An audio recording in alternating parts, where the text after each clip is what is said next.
Based in the magnificent Ardennes countryside, Spa hosted its first Grand Prix back in 1925.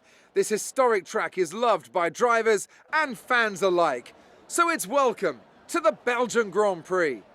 Spa-Francorchamps today, a circuit that spans 4.35 miles. There are tons of elevation changes along the way too. 19 corners making up this circuit, with 9 of those to the right and the remaining 10 to the left. This track is a great one for fans of pure speed. The average lap speed comes close to a whopping 145 miles an hour.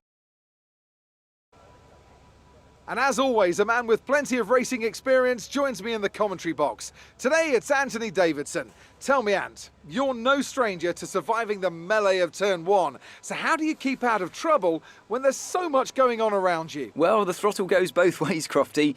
You've got to have the discipline not to try and win the race on the first lap. So always be prepared to lift early and give those around you more space. Trying to be the last of the late breakers with half a dozen cars around you may pay off from time to time, but it's also a great way to lose your front wing. With the race minutes away from starting, here's what today's grid rundown looks like. Young superstar Max Verstappen starts from pole position, and it's Lewis Hamilton alongside. Looking at the rest of today's grid, we have Perez, Bottas, Lando Norris, and Vettel, Gasly, Stroll, Fernando Alonso and Carlos Sainz, Tsunoda, Ricciardo, Esteban Ocon and Leclerc, Russell, Raikkonen, Antonio Giovinazzi and Nikita Mazepin, Mick Schumacher and Nicholas Latifi. Now, it's almost time for lights out, so let's go down to the track.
The Mercedes team pulled out a fantastic performance today. They should be proud. Tell me, Ant, how do you think they were able to deliver such an incredible result today? Well, I think it was clear what the main contributing factor out on the track was today: speed. I know it sounds like an obvious thing to say, Crofty, but fast cars win races, and we saw that today with our winner. So after a magnificent race, we can now see the drivers making their way to the podium. Once again, it's the Silver Arrows who take top spot, a well-earned victory for Mercedes.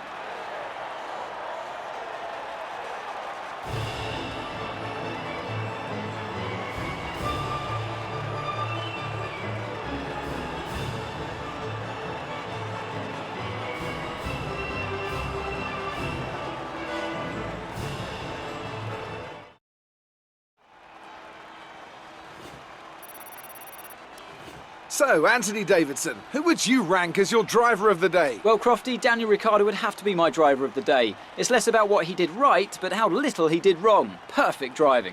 Well, Ant, an end to another fantastic weekend of racing. Thanks to everyone who joined us, and we'll see you for the next one.